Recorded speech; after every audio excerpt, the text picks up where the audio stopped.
was able to work his way all the way toward close to the 30. It looks like they're right at the 30. So decent starting field position. But you notice something that we're going to have to pay attention to all night with these kickoffs and punts.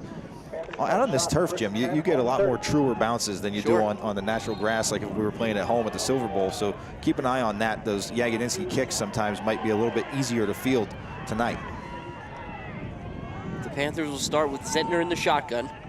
He's going to fake the pitch and hand it to Locke up the middle, and he's met and stopped by Jagodinski. Yeah, that was a good job there. All the action for the Panthers moving to the right side.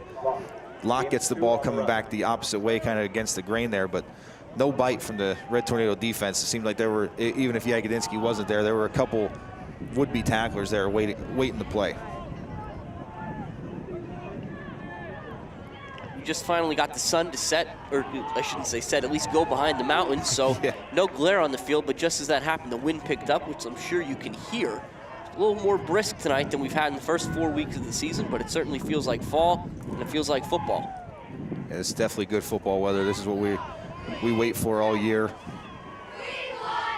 Zentner, no rush here. He's going to throw. He looks in the direction of Fogelsanger. It's batted down, and it'll be incomplete. Bring up 3rd and long for the Panthers. Yeah, Jim, looked like Schultz was the one that got a hand on it, but Schultz and Jagodinski both coming off that left edge. Both kind of had an opportunity to bat that ball down. Schultz the first one to get his hand on it. So that's a tough one. And you're right, Jim. It seemed like Fogelsanger really, or Zentner, I'm sorry, is really in no rush to get the plays off. I'm not sure if this is a scheme thing that they want to do. They want to use as much clock as possible to keep that potent Red Tornado offense off the field.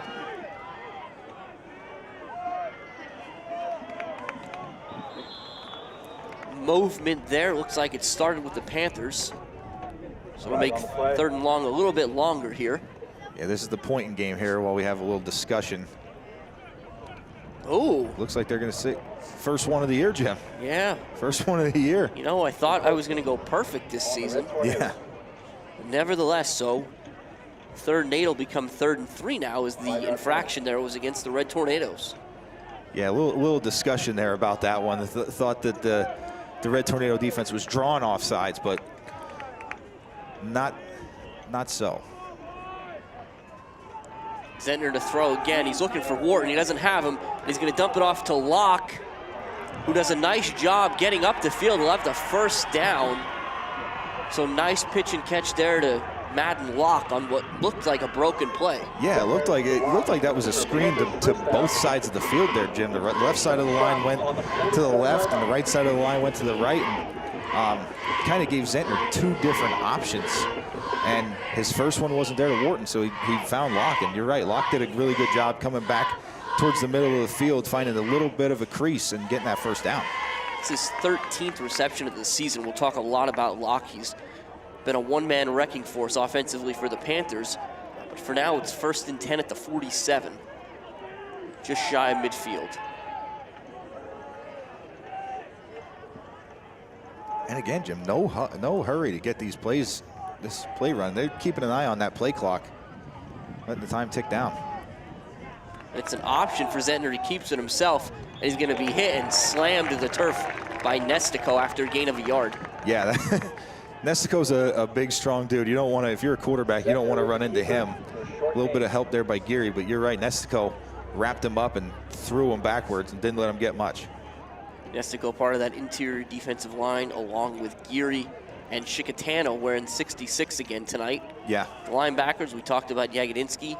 You have Maddox Mad Dog Reed in there. On the outside edge, whether you want to call them DNs or outside linebackers, it's Schultz and number 2, Matt Belichick. And then the usual 4 horsemen in the defensive backfield of Spears, Diaz, Farinato, and Verano.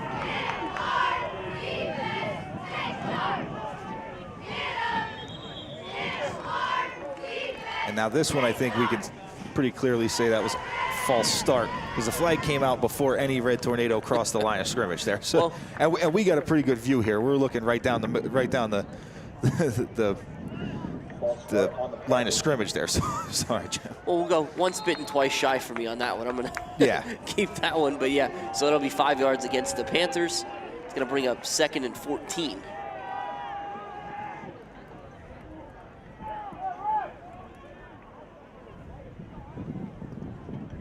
Panthers almost seem as if they want the Red Tornadoes to show their hands, but if you watch Zentner's body language back there, very relaxed in the pocket. Yeah.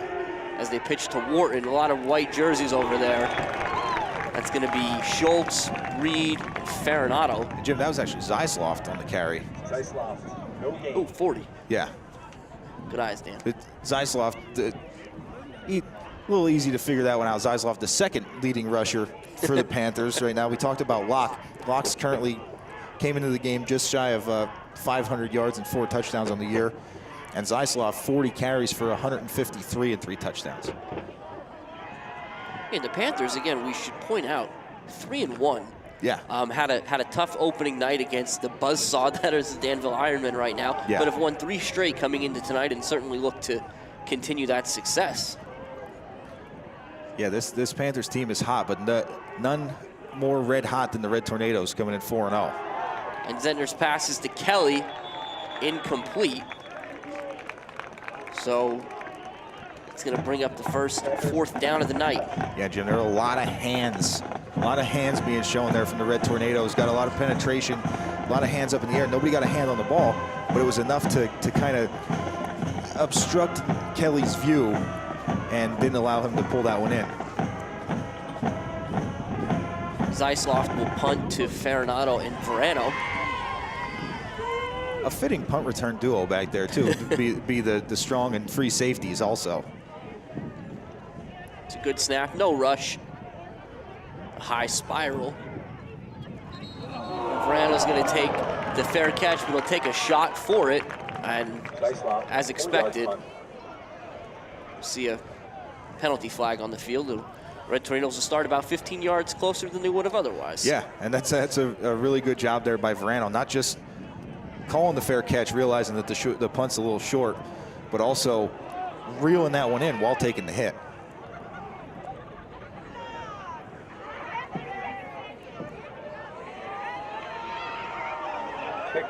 So they'll move the ball all the way out to the 45. So with 7:43 left in the first quarter, the Red Tornadoes will start in pretty good field position. Yeah, and this is, we just mentioned how red hot this Red Tornadoes team has been with their 4-0 start. Been playing some tough games here over the last week against Milton. Kind of got off to a slow start offensively in the first half, but came out in the second half. It looked like a new team. So they're looking to be getting off to a hot start here to start things off early here in this one. Spears will throw to Schultz right off the bat. A nice catch by Schultz. He'll make a good move to get the sideline, pick up a first down into Panther territory. Let's say he's out at the 43-yard line, so a nice gain of 12. Yeah, this Red Tornado team and Coach Dara's offense, they do a really good job of scheming ways to get Spears in rhythm early. And these quick hitters, just short routes, especially when defensive backs are going to give a little bit of space because they're worried about getting beat deep.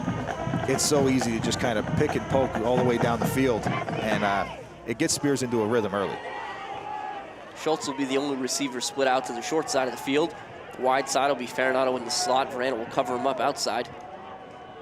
Diaz goes in motion to the wide side, and they'll swing it to him. It's a good throw by Spears to hit him in stride, and Diaz is going to be stuck well out of bounds, and there'll be another 15 yards added to the end of this one. Yeah, that was 4 or 5 yards out of bounds. So that was Diaz kind of gave himself up going out of bounds there. He didn't realize he didn't have much more room down the sideline. So take that hit unnecessarily. So get an extra 15 yards here and give the Red Tornadoes again just outside of the red zone after 2 plays. Yeah, this drive, again, if you think about it, started at the 30. Yeah. In earnest is where Verano had the fair catch. The Red Tornadoes have picked up, 49 yards so far, 30 of them on penalties. And it's Diaz, and the Red Tornadoes run a reverse to Verano. He's got the corner. Good pursuit by Wharton that time, to run him out of bounds, but a little razzle-dazzle from the Red Tornadoes we haven't seen yet this season. Yeah, no, that was definitely the first time we've seen that play, and unfortunately for the Red Tornadoes, I mean, it was a great play. It turns it into a first and goal, but because that play goes so deep into the backfield, gave the Panthers some time to recover, and like you said, get the right angle and have a good pursuit angles there by Wharton. And there were a couple of Panther defenders on their way there. I don't think Verano was going to get the corner of the end zone, but enough to get the first down and inside the 10. This time it's a pitch to Diaz. He does a nice job avoiding the first tackler, but he'll be dropped at about the 5. Yeah, again, the Red Tornadoes doing a really good job. They're moving the ball well right now, and not much resistance here from the Panthers defense. So the ball sits right at the 5. It'll be 2nd and goal from there. Red Tornadoes again this week without offensive and defensive tackle Matt Kelly. But again, we talked about Chicatano moving from his tight end slot to that right tackle position wearing jersey number 66. And this is a handoff. Is that Verano? It's Verano. Yeah, okay, and Verano's in from 5 yards out. Needed him to get all the way around. I can tell the 4. Yeah. Couldn't see if there was a 1 accompanying it or not. and Jim, we talked about Verano. We saw Verano twice on this drive, 3 times if you want to count the fair catch on the punt return. And just looking at how well balanced this team has been offensively, especially on the ground. Verano, 8 carries for 69 yards on the year. Only carried the ball 8 times, now 10. And he's the 7th leading rusher on this Red Tornado team. And that gives him his first touchdown on the ground, I believe. So that's talk about Diaz, 24 carries for 224 yards. Blessings, 30 for 209. Spears, 28 for 164. Widener, 12 for 132. Farinado, 11 for 113. Zarski, 17 for 110. Verano, 8 for 69 coming into this game. Those numbers for Verano and Diaz, at least on that drive, have gone in the right direction, along with Spears starting to drive off 1 of 1. They're starting the game off 1 of 1. So this Red Tornado offense has been humming, and there's so many different options. They've just got a wealth of options in that offensive backfield. Jagodinski's kick was good there. So with 6:34 left in the first quarter, 7-0 Red Tornadoes. So you see Jagodinski back yet again. And again, for the Panthers, it looks the same. It's Vogelsanger and Kelly back deep. That's going to be deep into the end zone. Jagodinski continues the show of force out of his right leg. Yeah, Jim. These cooler, more like fall nights. I mean, when it's warm out, the ball really flies. But these cooler fall nights, it feels like football weather. You focus on getting loose a little bit more because it's a little colder, everything's tight. So I think a little bit of extra stretching, a little bit of extra kicks in early time help Jagodinski along. 1 for 1 on extra points, 1 for 2 on touchbacks, 2 good kickoffs to start the game off.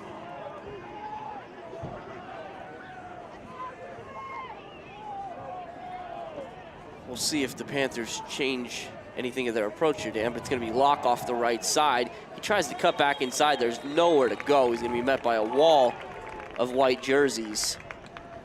Yeah, and it looked like the Mad Dog was the first one. Maddox Reed was the first one there, got a hold of an ankle, and then really nobody around there. We got an official time. We'll see what the... He's coming all the way to the bench. Yeah.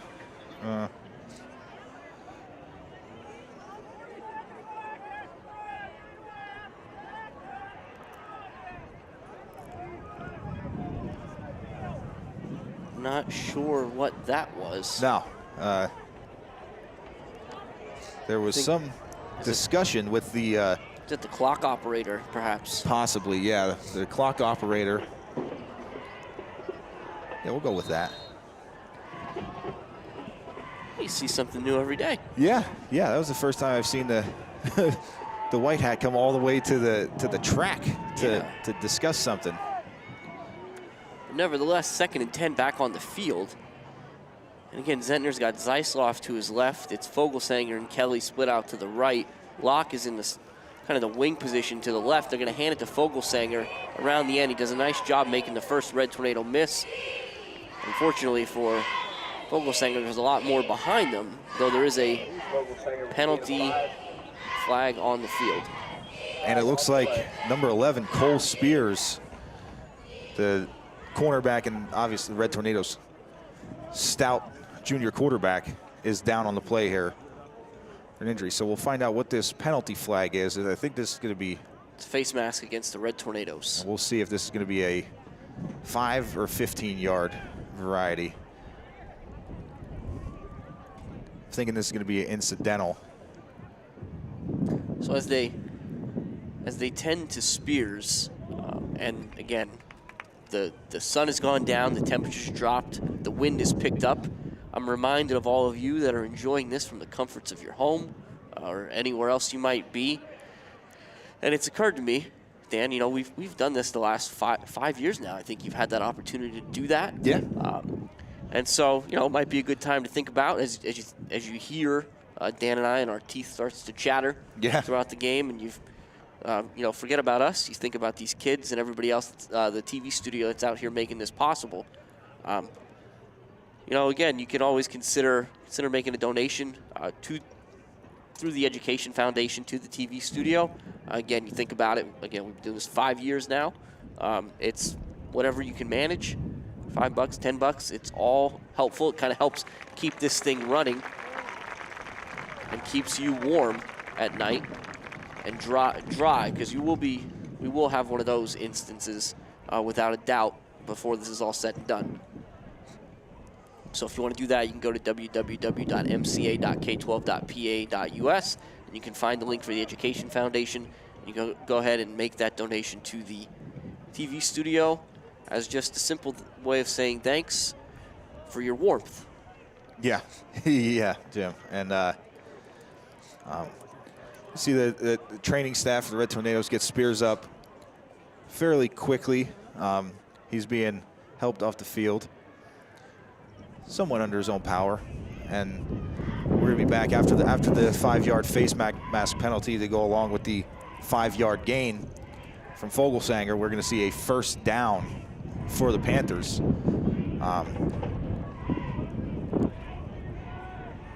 And we see,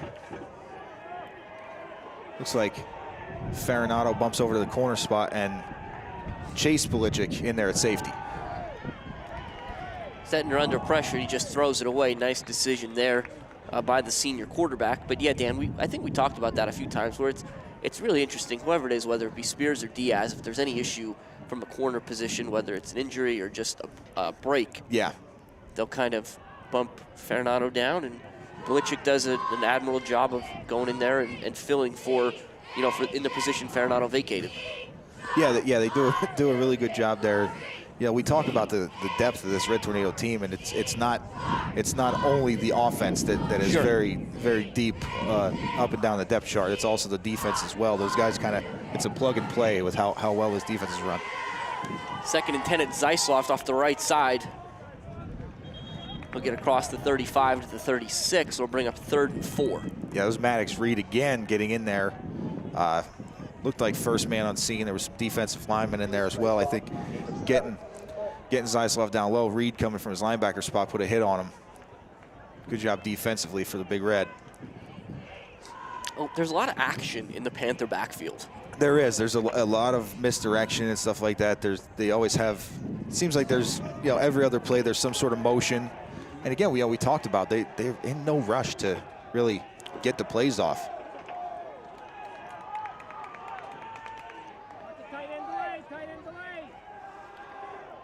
We got Fogelsanger incomplete. It's going to bring up 4th down, and we'll see what Coach Kogut opts to do here.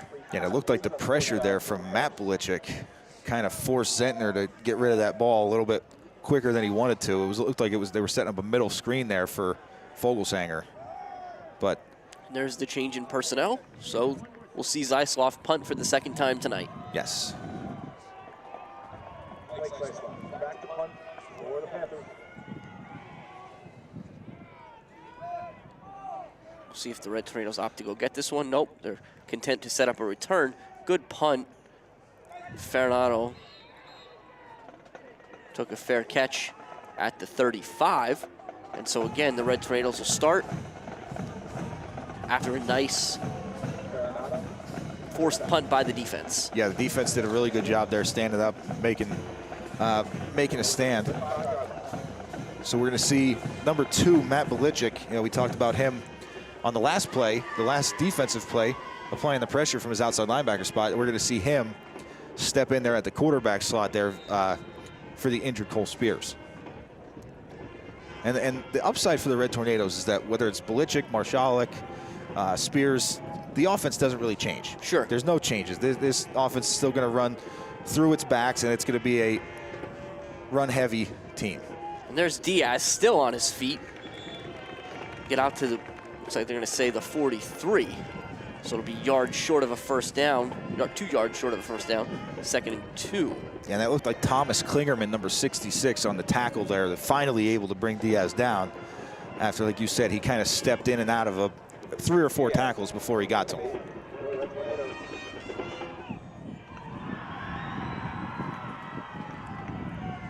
This one is to Widener right up the middle. And the Panthers, to their credit, have defended that play better than we've seen that one defended all season, I'd say. But it was still enough for a first down. Yeah, and I think that was a lock that tried to pull. We talked about it last week. I saw the Mad Dog jump over the line of scrimmage last week for the Red Tornadoes, but that was Madden Locke, I think, coming over the top, trying to get Widener, not allowing him to kind of stay on the heels of his offensive line. He came over the top and grabbed a hold of him and was able to pull him back. But it was, like you said, not enough to stop him from getting the first down. It's Diaz again, and he's up in the middle. He's outside. My goodness, what a move. And now it's a foot race. You can have an angle, but he's going to outrun it. Diaz is in. Oh, my goodness. That was fast, Jim. Touchdown. Red Tornadoes. Yeah, that was impressive. The in and out, and then once we talked about this before. You mentioned it as that play was going on, but it was too quick. That just how quickly once Diaz gets the edge, it's pretty much game over. You can stop chasing him at that point because you're not going to catch him. So that's a great drive there for the Red Tornadoes. 3 plays and a touchdown. Jagodinski's kick is up. No good this time. Just off to the right. But the Red Tornadoes are up 13-0 with 3:15 left in the first quarter. And Dan, you know, those 13 points, that's the same number of points they scored in the whole first half last week. Yeah. So it's a good start there. Definitely a good start. And this is with, like, we mentioned it, this is with the Zentner and the Panthers really working the play clock and kind of, and again, you know, I mentioned it earlier, it could be some sort of a scheme plan for the Panthers. And it wouldn't surprise me at this point because with how potent this Red Tornado offense is and how quickly they can put points on the board, you don't want their offense to have the ball. No. You want to keep the ball in the hands of your offense because the less points they have, the less you have to come back from with how quickly they can put points up.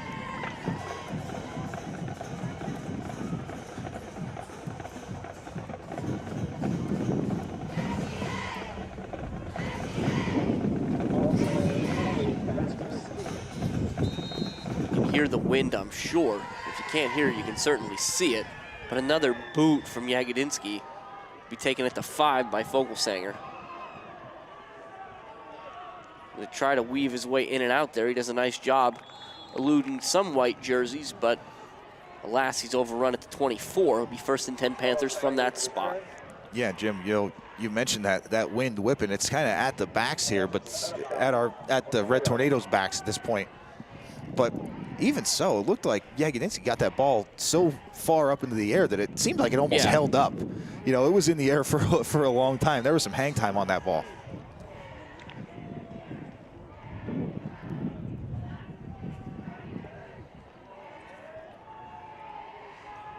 Panthers flip the formation here, so the 2 receivers are to the short side of the field.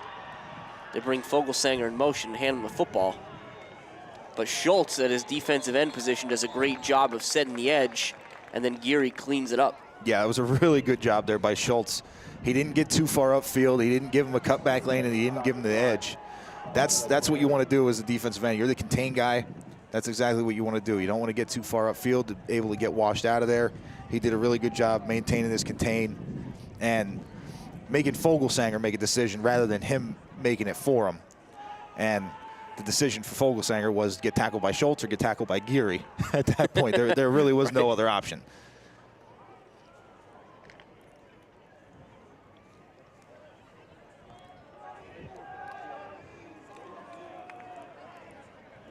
Now they'll flip the formation, bring Wharton and Zeisloft, along with Fogelsanger and Kelly. It's a heavy to the right, and they're going to try to throw it with Locke. He throws in the middle of the field for Fogelsanger.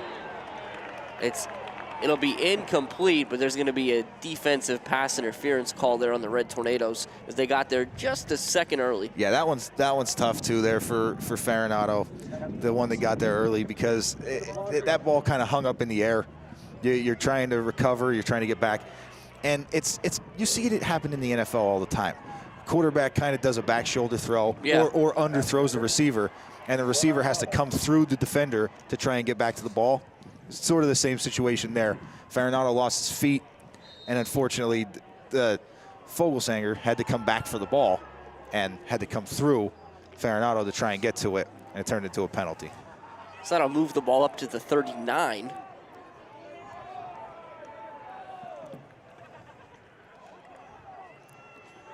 Now it's a reverse, a double reverse, I guess, if you want to call it that, to Locke. He'll get out to the 45. Dan, how do you classify that one? Is that a reverse? Is it just? I think that's just a reverse. I think because the initial actions come in one way, they reverse and go back the other. So I think that's just a reverse. It's a double handoff. That's where you get me. Yeah, a double handoff, but I think that's just one reverse in there. We'll have to get somebody clarify that for sure. It's interesting to see those plays, though, because for as many of them as go to the edge, they have the Panthers seem to have just as many that kind of mimic what the Red Tornadoes do, where it cut back up in that. It's almost like that inside Sally trap. Yeah, it does look a lot like it. And there's Zentner will fake it to Fogelsanger, and he's looking for Locke. He's going to overthrow him. No, my goodness. Now go rewind, watch that one again, because that ball looked obviously overthrown to Locke. Yeah. Verano had a beat on it, thought he was going to take it 6 the other way. Yeah. And somehow Locke got his hands on it. Yeah, that was a really good in-air adjustment there by Locke. And credit to Zentner for just kind of really having faith in his receiver. He knew that Locke was his first option. He wanted to get it to him. He had to get it over the outside linebacker and underneath the safety. And he trusted his guy to go and make an adjustment. He did, and he almost reeled it in. This is Zeisloft off the left side. There's a big contact made. It's going to be Belichick. And he stopped him short of the first down, so it's 4th and a yard. Big play by Belichick. Yeah, that was a tough one there. You saw Locke lined up in the right wing spot, and there was almost a crack motion as Zeisloft took that ball to the outside. He came straight down the line of scrimmage to try and kick out the defensive end, but Zeisloft was actually able to get the edge around the defensive end there. But good job by Belichick in pursuit, standing his ground and making a big hit. So 4th down play here.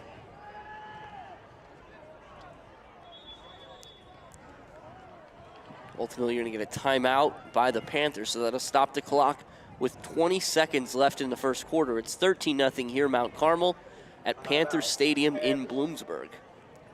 Yeah, we'll see what Coach Koga decides to do here. He's got 2 big backs in that backfield who are able to, they haven't really showed it too much carrying the ball straight up the middle, but that's normally the quickest way to a point is a straight line.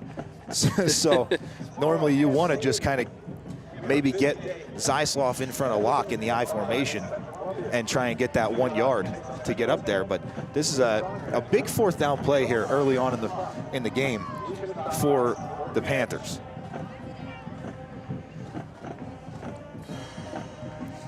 So we'll see what the option. But yeah, Dan, I agree. The big play. If you're the Panthers, you haven't shown much of an ability to stop the Red Tornadoes thus far. Right. So you certainly don't want to give the ball back right away. going to stick with what they do. It's a high snap. It's Locke off the right side. He's going to have the first down. Nice stiff arm, and he's still on his feet all the way down near the 30-yard line. So big play there on 4th and 1, big gain. Yeah, Diaz actually one that makes the touchdown-saving tackle there for the Red Tornadoes. Unfortunately, right now, we do have a Red Tornado down. That looks like Farinato on the play.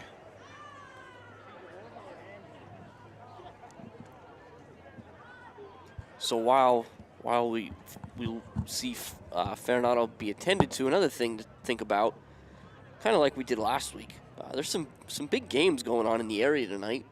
We have Southern and Danville, for instance. That's obviously a big game. Southern 3-1 on the season, the only loss being to Loyalsock 2 weeks ago. Then last week, undefeated Danville goes to Loyalsock and beats Loyalsock. They're currently up 14-7 on Southern in the second quarter of that one. Jim, and that to mention that Danville Loyalsock game was a dogfight as well. Yeah. Danville winning by a field goal, 17-14.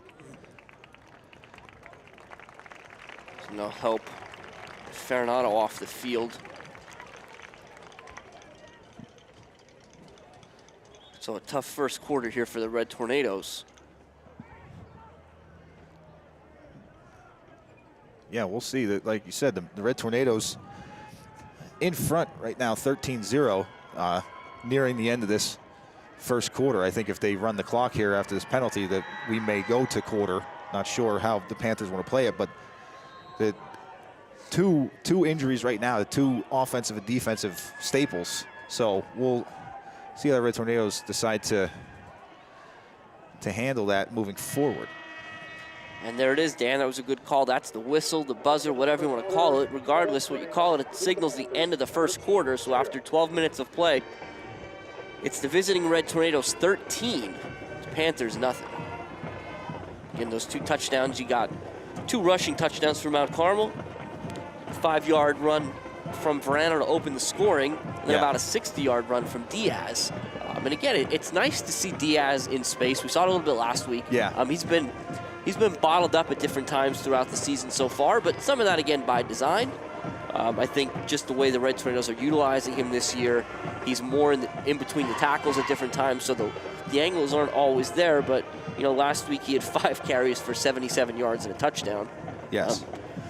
You know, he's up over 200 yards for the season, and, you know, is closer to 300 now after that long touchdown run. So you start to see him look more like the Diaz we saw last season. Yeah, we mentioned it. He has carried the ball, and if you want to get technical, his per yard average is definitely a lot less. Per carry average is definitely a lot less than the 17.5 I think he averaged last year. But last year he kind of burst onto the scene. This year teams have had a chance to see film of him, and he's still able to break these long runs, which are just making that average further and further. Zentner to Zeisloft, and he's met at the point of attack by Reed.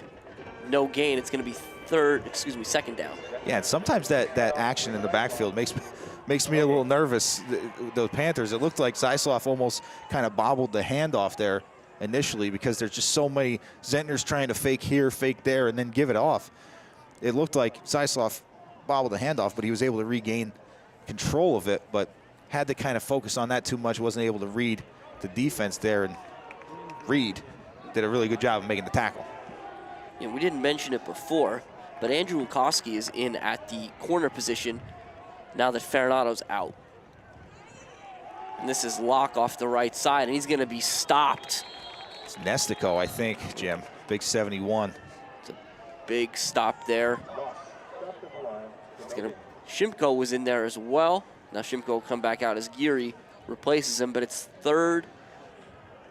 Looks like maybe behind the sticks by the length of the football, so 3rd and 10 1/4. Yeah, and that was big. It's not easy to stop Zeisloft and Locke for no gain 2 plays in a row. They're big backs, and they run pretty tough. So the Red Tornado defense doing a good job of being stout there, toughening it up. Zentner going to throw now. He's looking for Fogelsanger. He's going to throw it to a spot. and it's incomplete. Reed was in position to make the play, but credit Fogelsanger, who came back and blew through him to force the incompletion. Yeah, you're right. Just as the ball was getting there, Reed kind of had it in the breadbasket, and Fogelsanger ran right through Reed's arms. You're right, was able to turn that into an incompletion rather than a interception. So now 4th and 10, certainly not a spot the Panthers want to punt the football. So Zentner and company will stay on the field. It'll be Kelly and Fogelsanger to the left. Wharton's in the tight end to the right. Zeisloft is sidecar to Zentner, and that's Locke on the wing. And the Panthers are going to take their second timeout of the half. Again, 10:31 left in the second quarter at this point. Tonight's WKMC TV matchup is sponsored by the Bresci family, and it is a Heartland Athletic Conference Division III contest in which currently the Red Tornadoes lead 13-0. Yeah, Jim, just as you mentioned, it was the last 4th down play where Coach Kogut used his first timeout on this drive. So Coach Kogut, I think, realizing the importance of keeping this drive alive. This is the first sustained drive that they've had here into the second quarter now, and already down by 2 scores to the Red Tornadoes. So Coach Kogut probably going to pull out some stops here. Keep an eye out for one of those reverses or maybe a halfback pass again. Something to turn this into a first down. So it's the same formation that the Panthers came out in before the timeout. They're going to let Fogelsanger motion all the way across the field. Zentner's going to go back. He's going to throw right in the middle of the field to Fogelsanger and Locke, and it's incomplete. Fogelsanger looked like he got his hands on it, but there was a lot of traffic there. And it'll be 1st and 10 Mount Carmel with the ball. We'll see exactly where they're... All right. Looks like it's not the 31. It should be the 31. That's where it was before, but there was a lot of movement by the officials. I thought I missed something. Yeah, Jim, it looked like it. Unfortunately for the Panthers, it looked like because they had Locke and Fogelsanger running the same position, it looked like they both went up for the ball, and it was actually Locke that knocked the ball away from Fogelsanger on that one. So Belichick will remain in a quarterback as Spears on the sideline, and he's going to hand to Blessing. The first time we've seen Blessing tonight, and he does a nice job avoiding tacklers, picking up a first down out to the 46 for a gain of about 15. Yeah, that's a really good run there for Blessing. Like you said, first carry of the night, did a good job kind of feeling his way through. And, we continue to talk about just the depth of this Red Tornado offense and the backfield. It's pretty impressive to see these guys just go from one back to the other and continue to have the same amount of success. Widener and Farinado off the right side. Excuse me, Widener and Verano. And the Red Tornadoes have trouble with the handoff, and it's going to be 1st and 10 Panthers as number 59, Nathan Borchert, is Johnny on the spot and jumps right on the football. And Jim, that's the danger that you run into when you have you don't have your starting quarterback in there. It looked like Belichick had a little bit of trouble handling the snap initially, and when he went to give it to Blessing, because that's a timing play. Every play that they run in the backfield there with the motion and everything is a timing play. Timing thrown off just a little bit. Blessing wasn't able to handle the handoff, and it turns into a big momentum shift here for the Panthers.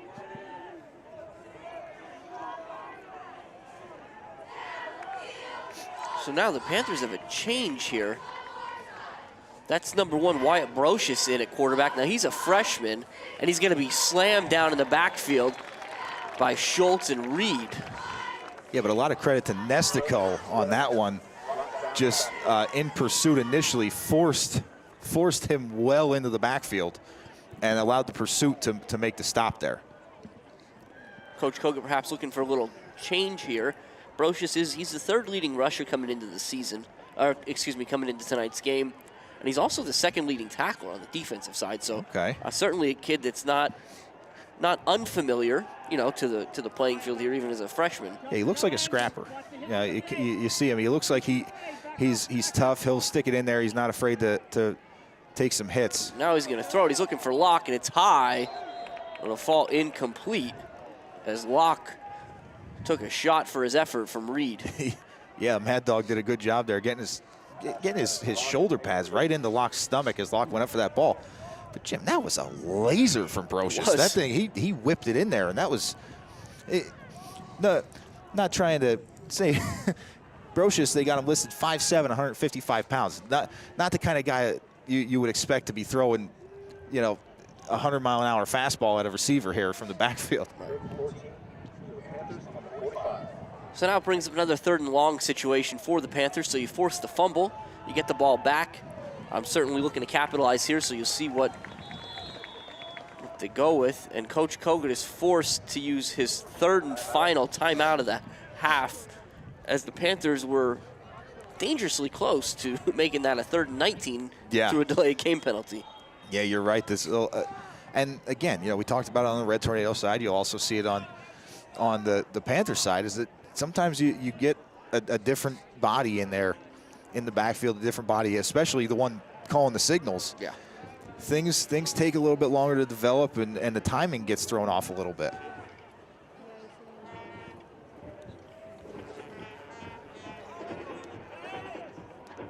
So we're here, and I keep looking at the clock and the score, and I feel like we should be deeper. So where I get stuck, Dan, is I look and I think, only 13 points. Mount Carmel's only been stopped once. Yeah. You know, you'd think that there'd be more points on the board. Right. But we're also only 3 minutes into the second quarter. Yeah. So the Panthers' goal, seemingly tonight, to minimize possessions has been working so far. Absolutely, it has, for sure. And like you said, it seems like the ball's always been somewhere near midfield as well, you know, for the Panthers and for the Red Tornadoes. Now Brocious is in the backfield by himself. He's going to go straight back, and he's got Fogelsanger. They had a screen set up, but Nestico fought through the blockers and had a huge play along with Chicatano and Al Bailey. Yeah. We'll wrap that up, and it's going to be 4th and long, and the Panthers will punt.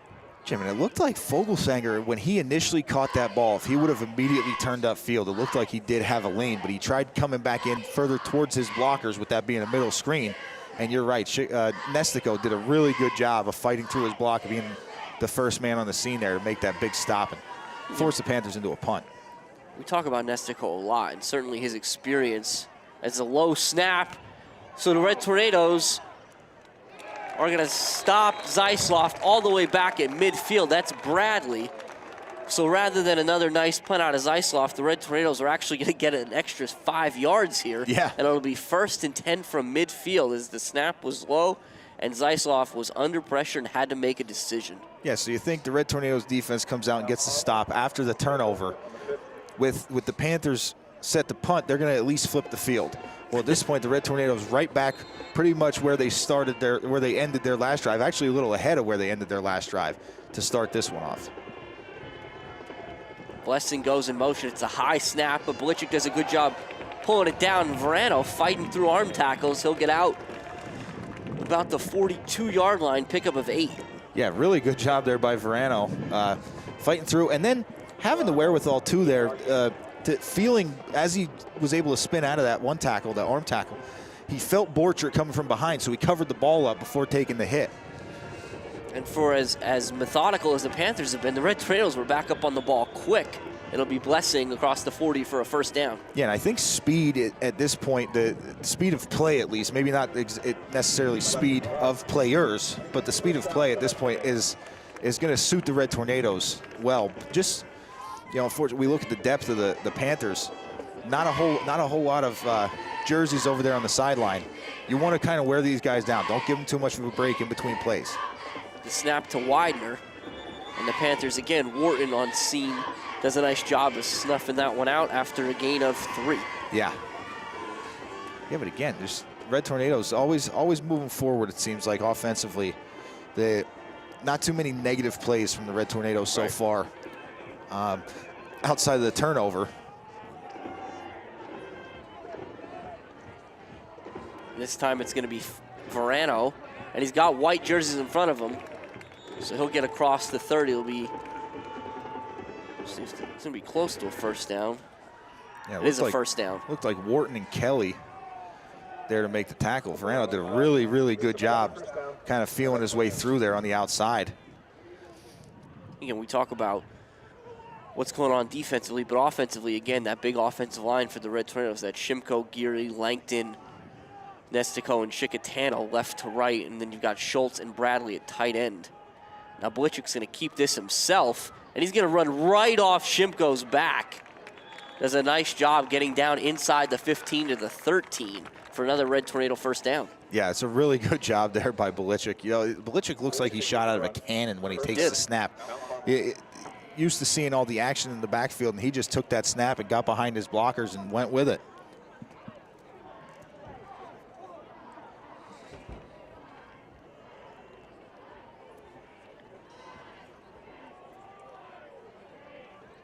Blichik pitches it to Blessing, and Blessing's got big white jerseys in front of him. Chicatano makes 2 blocks to spring Blessing, and he's in for a Red Tornado touchdown, 13 yards to make it 19-0 with 6:07 left in the first half. And Jim, that one made that one look easy. It looked like almost, you see punt returns where they try to set up a wall. It looked like Blichik had a wall of blockers out in front of him. You're right, Chicatano leading the way, making 2 blocks there to seal the edge, but Blessing didn't have far to go to get that edge. No. And once he got it, he wasn't giving it up. And now it looks like the Red Tornadoes are going to go for 2 after missing the extra point on their last touchdown. Yeah, it looks like they want the wide side of the field here too. So we'll see. They got the wide side for Blessing touchdown. We'll see what they decide to do here on this one. Maybe they'll go short side. They're going to throw, and Schultz is wide open in the back of the end zone.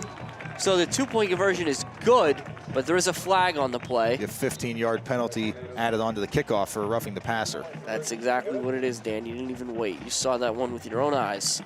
When I saw Blichik throw that ball with nobody near him, and then I saw, after Schultz caught it, him getting up off the ground, I figured that was what the penalty was going to be. You used your context clues. Yes, yes.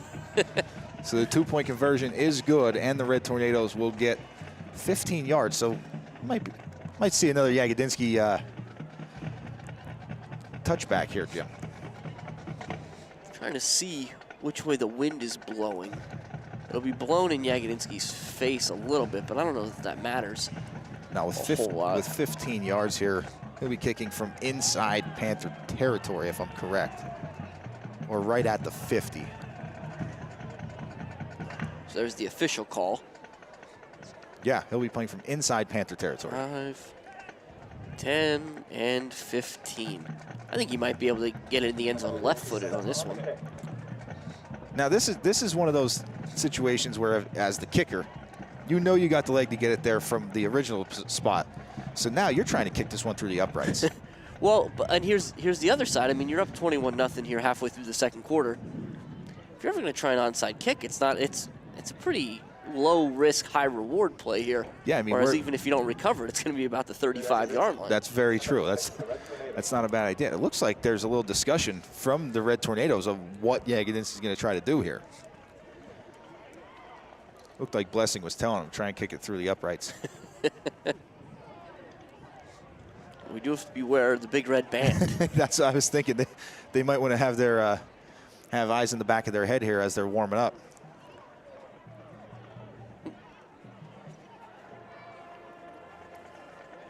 Red Tornadoes look like they had one too many players out there. The upside of not huddling. You can just throw one guy back out. Jagodinski's going to get that almost out of the end zone. It looks like it'll stop about a yard shy, but it'll be a second touchback of the night. Yeah, and realistically, Jim, it's unfortunate because, yeah, you want a leg up there and you want to put a good kick on it, but realistically, that's a net of a 25-yard kick there for Jagodinski. The touchbacks count. That helps in the stat column, but really only a 25-yard kickoff.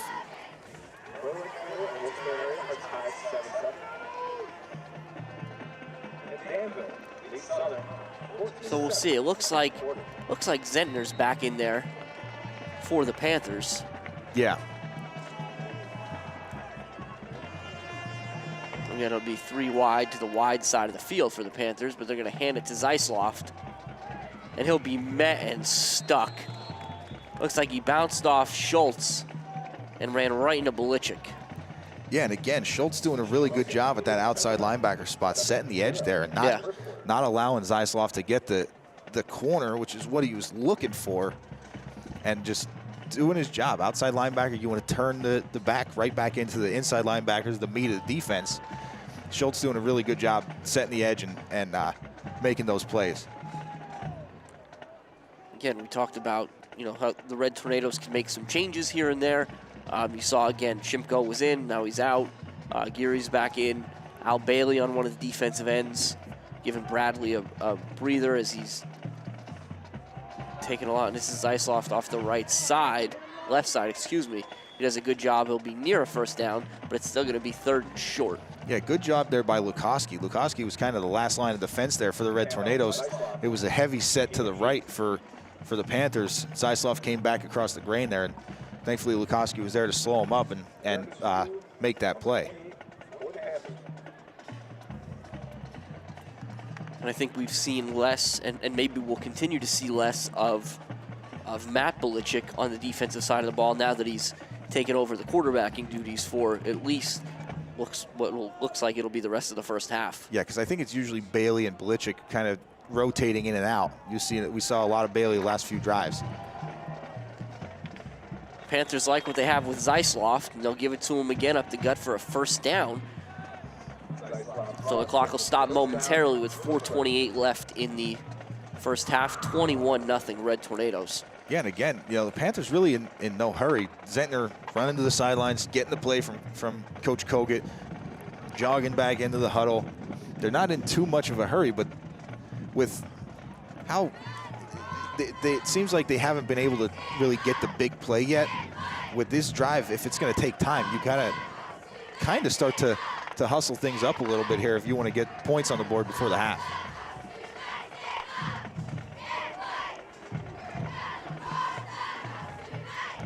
Zentner to throw, and he's looking for Wharton. Incomplete. Nice coverage there by number 1, Chase Belichick, all the way down the seam. Yeah, really good job there by Belichick. He kind of got on Wharton's hip, and that throw had a lot of air underneath it, but was short. So he was in position to knock that ball down really well.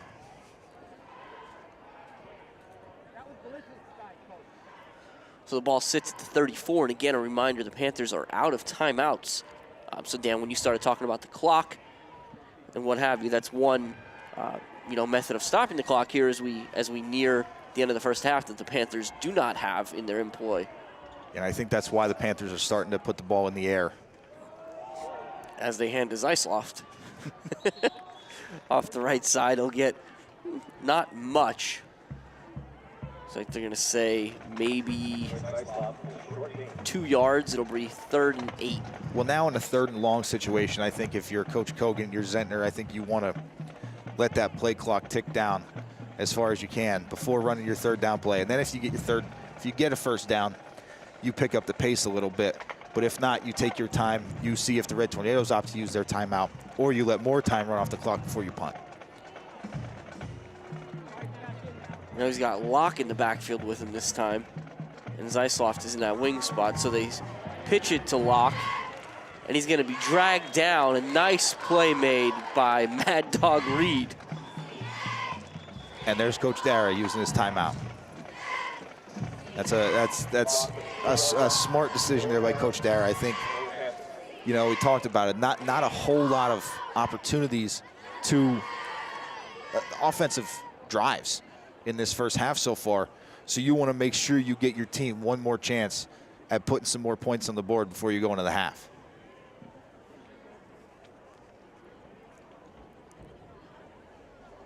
So again, 21-0 Red Tornadoes here at Panthers Stadium in Bloomsburg.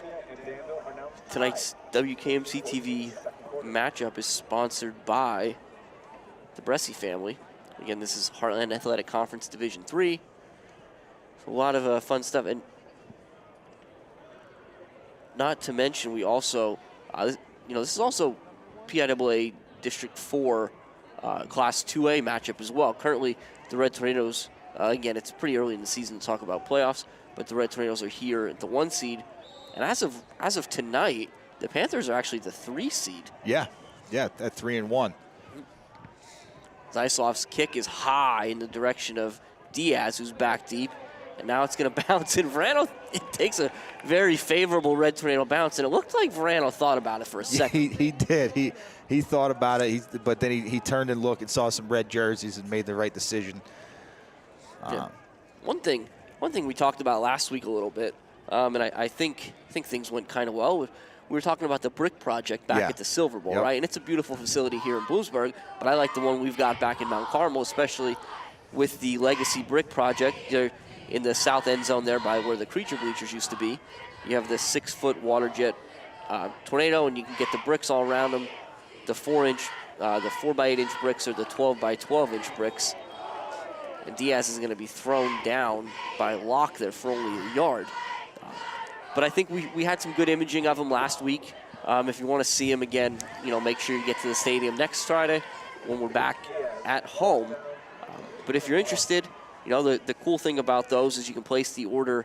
I think we've got a QR code we can offer you to put up there. Yep. So you scan the QR code. If not, you can head out to redtornadofootball.com, scroll past the picture of me and Dan, and you'll see a link on the right side.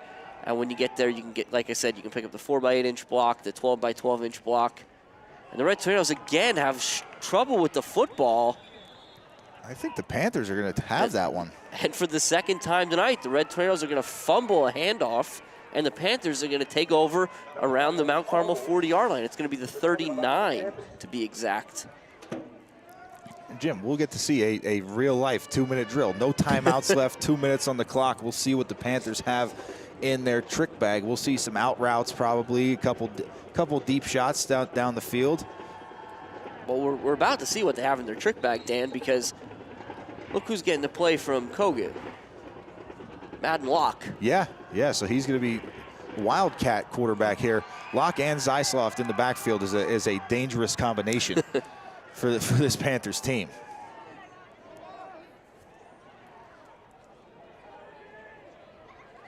It's going to be Locke. He's going to take it, and he's going to go off the right side.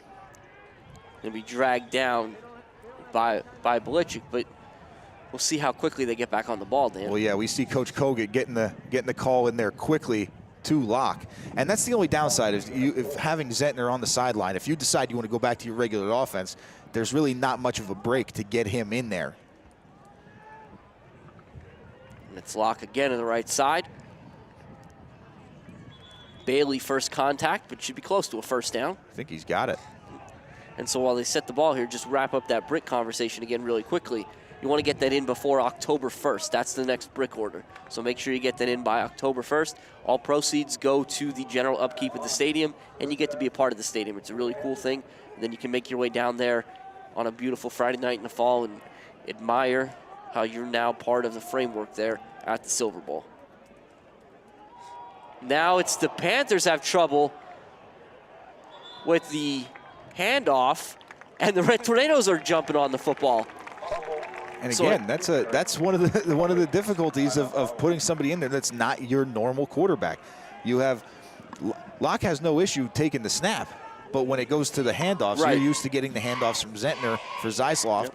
Locke's usually not the one giving the handoff, so a little miscommunication there, and the ball hits the ground and takes a favorable Red Tornado bounce. And we'll see now, Red Tornado's looking to open things up here.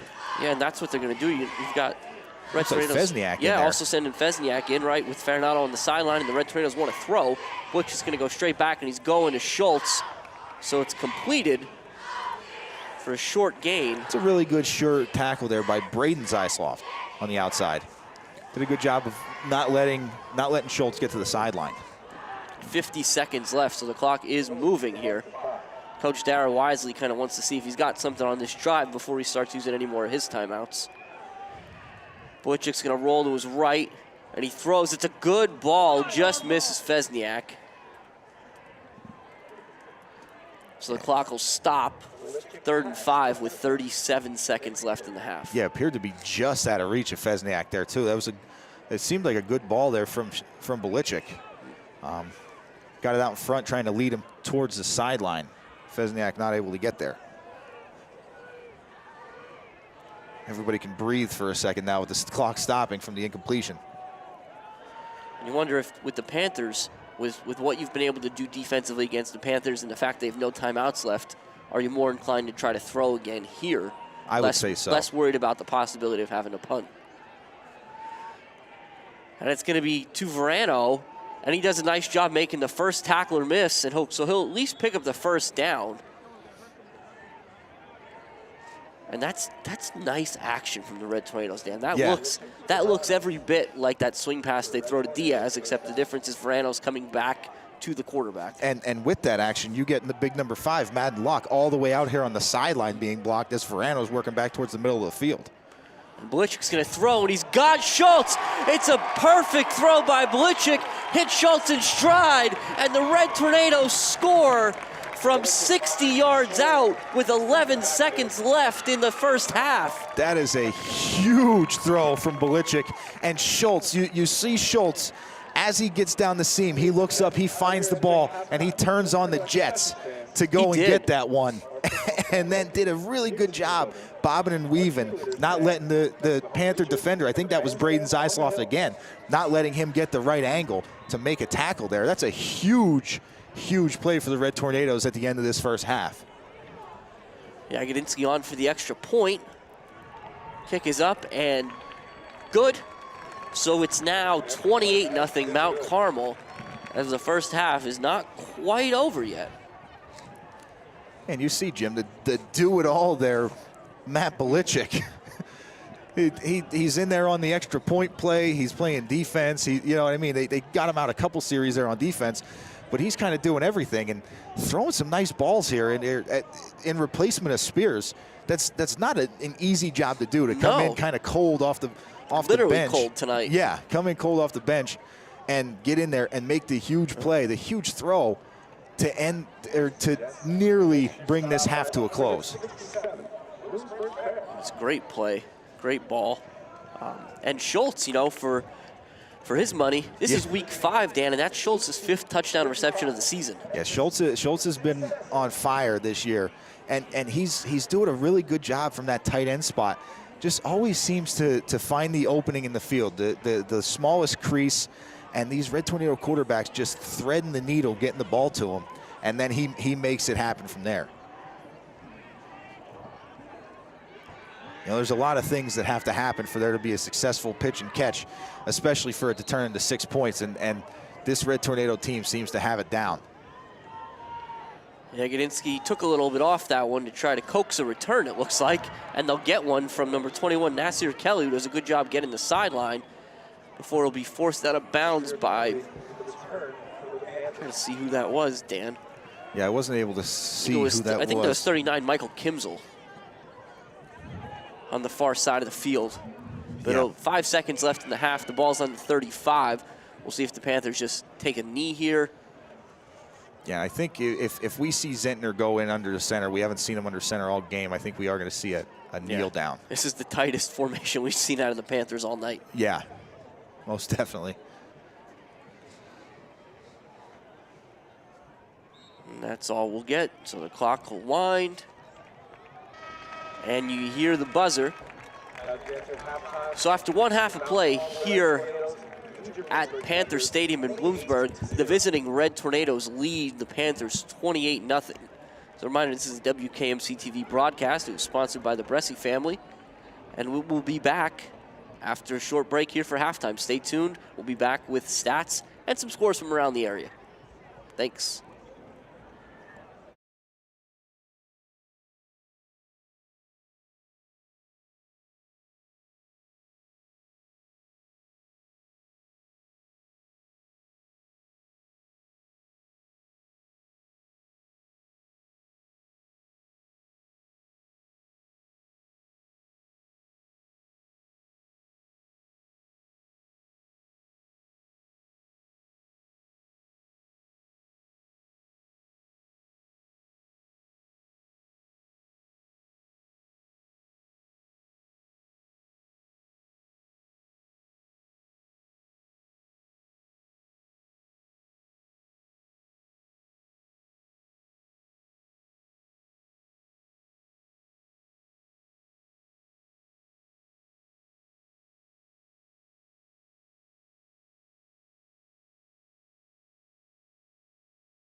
Instructor, Luke Darup, Music and Marching Instructor, Kelly Lucas, Music and Marching Instructor, and Cameron Getty, Music and Marching Instructor.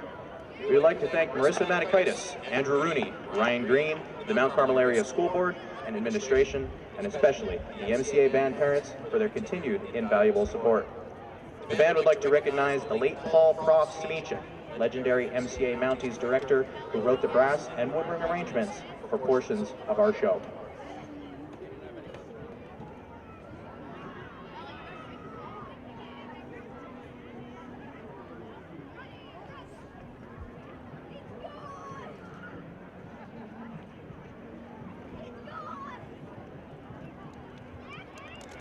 And now, we invite you to sit back and enjoy the 2022 edition of the Mount Carmel Area High School Big Red Band.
Hello and welcome back to Panther Stadium in Bloomsburg, where the Red Tornadoes lead the Panthers 28-0 after the first half of play. Courtesy of our good friend Jose Gonzalo, Dan does have some stats to kind of help us put in context what we saw in the first 24 minutes. So Dan, what do you got for us? Yeah, so in that first half, it looks like the Red Tornadoes, 16 carries for 141 yards. Okay. 5 of 6 passing for 90 yards. That totals 12 first downs and 28 points on the board. And then switching over to the Panthers, at 23 carries for 72 yards. 2 of 11 passing for 9 yards and 5 total first downs, and a goose egg on the board for the Panthers here. So the Red Tornadoes, pretty much all Red Tornadoes offensively in that first half. Yeah, so as far as the scoring goes, I mean, I think it's always interesting to kind of go back and look at that. So, again, the Red Tornadoes have really been their own worst enemy tonight. The Panthers have yet to stop the Red Tornadoes offensively. Mount Carmel does have 2 fumbles, which killed 2 drives. But other than that, they started off with a 5-yard touchdown rush by Garrett Verano. Next off was about a 60-yard run from Xavier Diaz that made it 13-0. Blessing was good from 13 yards out. Jagodinski's kick was good, stretched to 21, and then right before the half, and this will kind of lead into another conversation we'll have, number 2, the backup quarterback, Matt Belichick, threw a beautiful deep ball to Jacob Schultz, and they scored from 60 yards out Jagodinski's kick was good. That's how we got to 28. But we look at the sideline here, Dan, and Spears, who was injured early in the second quarter. Yeah. He's on the sideline. He's still in pads, but I couldn't help but notice he didn't seem to have a helmet. So I'm not sure that we're going to see him again tonight. Yeah, I think at this point, not sure the magnitude of Spears' injury, but looking at the scoreboard and kind of the way that Belichick came in and seamlessly kind of moved into that role at quarterback, not really any sort of issues offensively for the Red Tornadoes. I think it'd be safe to say that, you know, no matter what is going on with Spears, you let him rest for the rest of this game. You know what I mean? You got a 4-touchdown lead and a very, very tough Red Tornado defense out there. I don't think they're going to give up those 4 touchdowns. I don't think they're going to give that lead up. So I think it's a good move for the Red Tornadoes to kind of keep him on the sidelines and let him rest, rehab, and hopefully have him back out here soon. But no need to have him back this game. No, and conversely, though, another Red Tornado that went down in the second quarter with a lower body injury, we'll call it. You know, we don't really know the specifics of it at this point, was Michael Farinato. Yeah. Farinato is on the sideline as well. Now, he did have his helmet, but curious, you know, Dan, kind of to your point, given the state of the game and how the Red Tornadoes fared when those 2 young men went to the sideline, it may be, you know, prudent for the Red Tornadoes to let both of them watch the last 24 minutes, but obviously that'll be a decision made by Coach Dara in coordination with the training staff. But we're going to get started here. Going to be taken by Verano to kick off, and he'll make one man miss. He's going to hurdle another.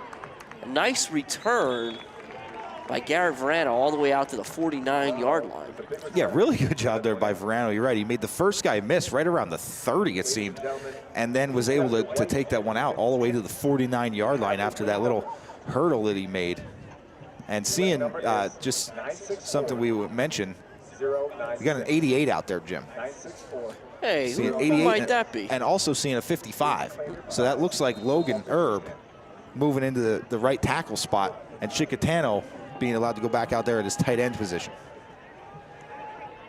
Belichick, and we'll talk about this in a second. Belichick's under fire immediately. He's going to stop, and he's going to heave it for Verano, and he's got him.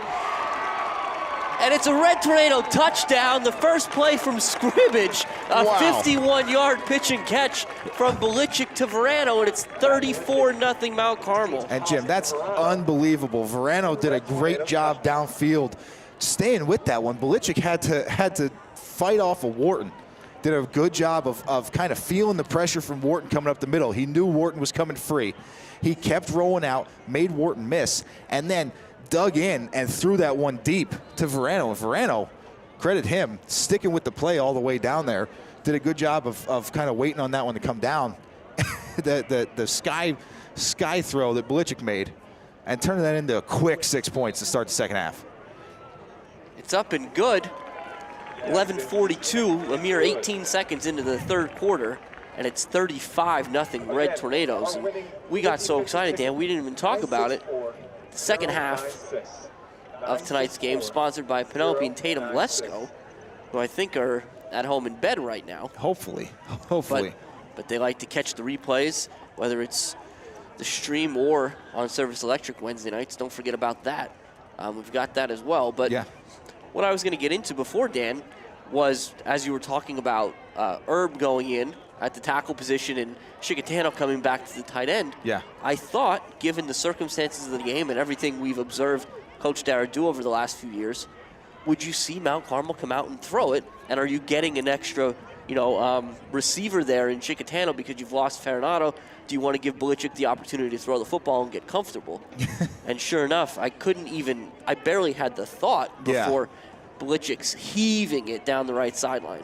Jim, it's a beautiful ball that Belichick threw as well. It's not just the elusiveness in the backfield that he showed there of continuing that play, but getting a nice ball out there as well. Jagodinski's kick will be taken by Kelly at the 5. He'll be tackled all the way down at looks like the 17-yard line. I think that's Kimsel again, Dan. Yeah, I think you're right, Jim. Kimsel all over the field here on the kickoff team and doing a really good job just getting out there and taking advantage of his opportunities there. Sometimes some of these guys, they only get kickoffs, punts, and stuff like that, special teams plays. So you gotta make your opportunity to get your time when it's open out there, and does a good job of getting downfield and making a good tackle there. A little confusion there by the returners. Looked like Kelly and Fogelsanger, neither one of them knew which one was going to take it.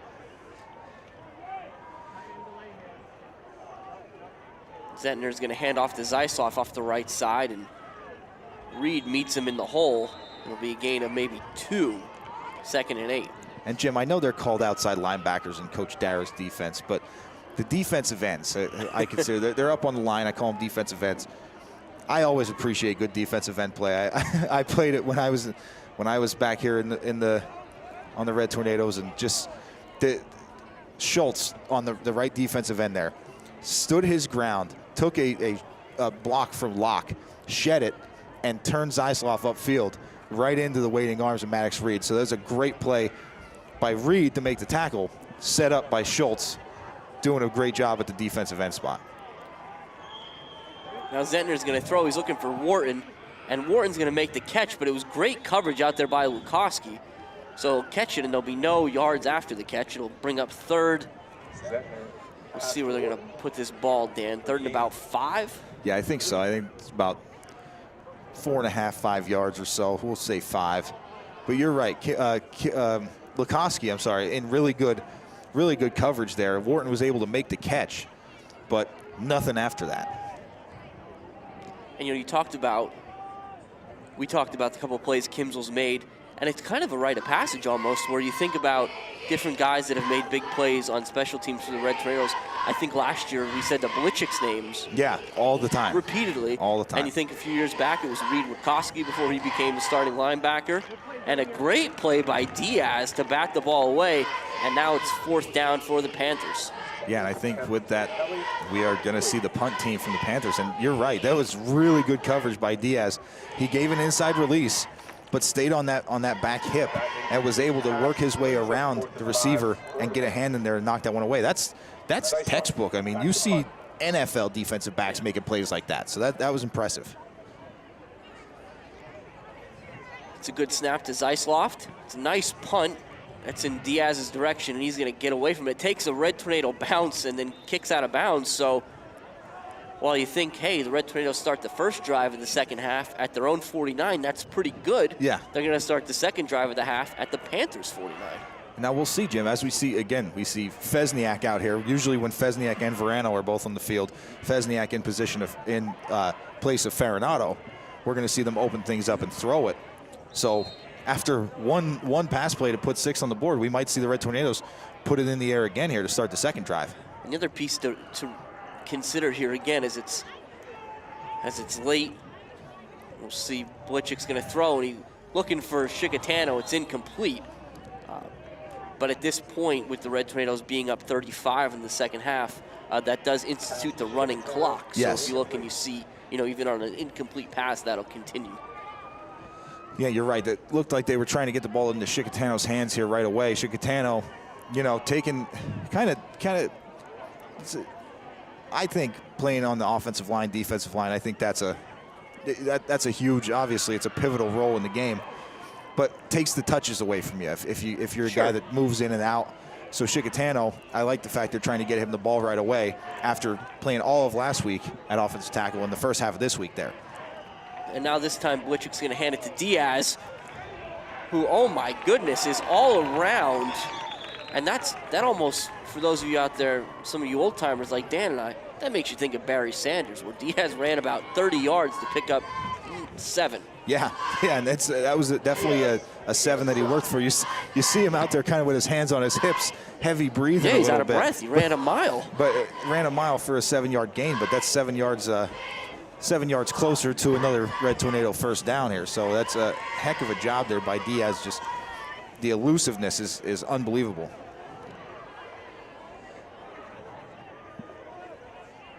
So now the Red Tornadoes, they look a little tighter. There you see Widener back in, and it's going to be Diaz again. And he's going to run through an arm tackle. Should be enough for a first down. Yeah, the mark's going to be close, real close. But again, no matter where it is. And it looks like it's going to be a first down. Yes, it is. They were a little slow getting the notification of the chain gang. Yeah. As I say, no matter where it is, in plus territory here, I think they were going to go for it 4th and short or 1st and 10. So the first down gives them a couple extra downs. I think the chain gang there was finally alerted to it by Coach Dara, actually. Yeah. Said, hey, guys, this is 1st and 10.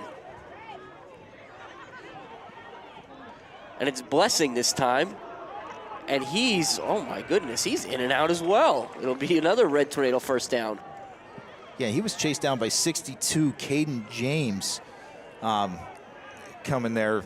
And Caden James started that play in the backfield right behind Blessing. And after, 12, 13-yard gain by Blessing, Caden James is finally, after all the moves and the jump cuts and stuff that Blessing made, was able to bring him down from behind. Red Tornadoes are going to make 2 changes on the offensive line there. Looks like Shimko and Nestico are going to come to the side.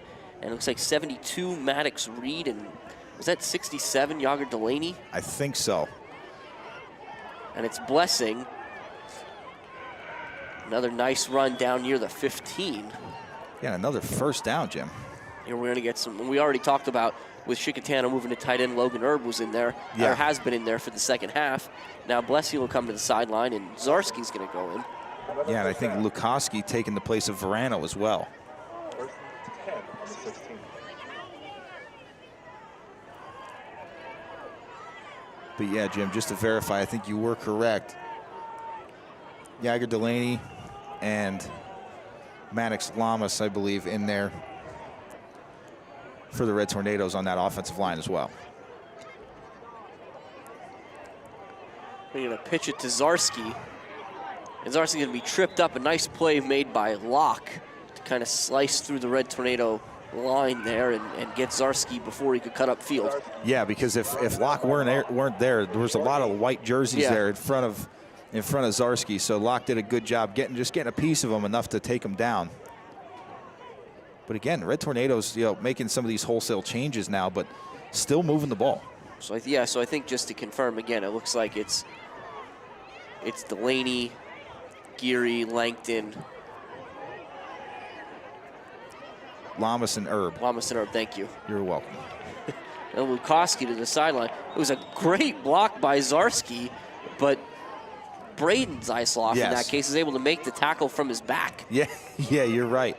And you're right, Zarski kept blocking outside, but Lukoski wanted that edge, and unfortunately wasn't able to get there from his back, making the tackle.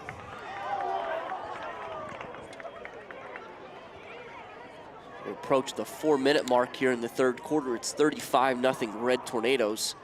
And this is Zarski again off the right side. He'll get inside the 10. He'll be dragged down by Locke. Yeah, and Locke was able to kind of pull him backwards on that one. I think if Zarski would have fallen forward, that would have ended in a 1st and goal, but now it's going to be a 4th and short here. But again, inside the 10-yard line.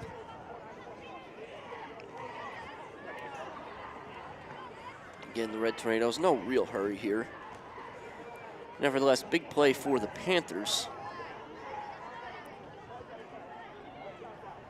Blitchick's going to send Zarski. He'll fake the pitch to him and keep it himself. He'll have the first down, and he's going to be close. Oh, the ball came out, and now Locke is going to take it. So only one guy could maybe catch him is Lukoski, and he's given it everything he's got. He's not going to be able to do it, so Locke is going to return a fumble somewhere in the ballpark of 100 yards, depending on exactly where he grabbed it. Yeah, that was really close. So you're going to have to play that one back and see exactly where he took that ball from. But Blitchick was fighting for everything he could get, and out of nowhere, you just saw Locke kind of emerge from the pile with the ball, running the opposite way. And it caught everybody off guard, everybody by surprise. Even the Red Tornadoes on the field weren't aware that Locke had the ball. No, I confess, I'm looking here. Wait, I was looking at the official down by the goal line to see when he was going to, recognize that Blitchick was in the end zone. Yeah, I agree. I was looking for the touchdown call, And then you saw Locke kind of come out of the pile with the ball. Number 4, Sissy Dorschler, his extra point is no good. Excuse me. Is good. Yeah. A little shout out to the Bloomsburg Panther out there making a good tackle, trying to catch that. The mascot, Bloomsburg Panther, making a tackle there after the extra point was kicked. Looked like he was battling to take that one back, and one of the ball boys for the Panthers took it away from him, but the Panther with the tackle. But again, now we'll see, Jim. This is now we saw some wholesale changes offensively for the Red Tornadoes after that last drive with the running clock at 35-0. Now we'll see 35-7 defensively. Do the Red I'm sorry, no Sure. defense. Offensively, do we see some of those starting guys, some of those guys that got subbed out on the last drive, do we see them back in to try and get this back to 35? I think no, but we'll see. Yeah. I've been wrong before. You never know. Dorcher will kick off here. Red Tornadoes have Diaz and Verano, so they'll stay there. Schultz is that second lineup. And then the third line from the back, second from the front, looks like it's Belichick. Is that Boblik? No, that's Reed. Yep, I and thought it was a Bailey. 9 maybe. Yep, and Bailey.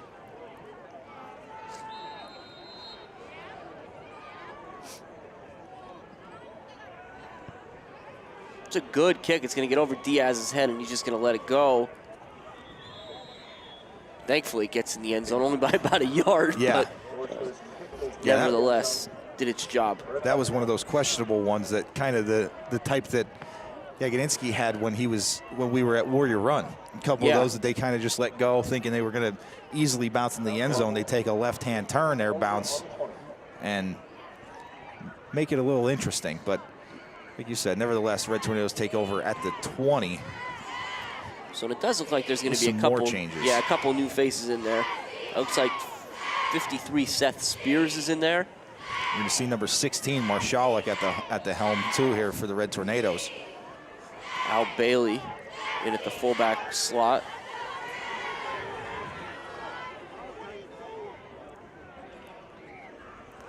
Red Tornadoes missing one. And he's an important one there, the center.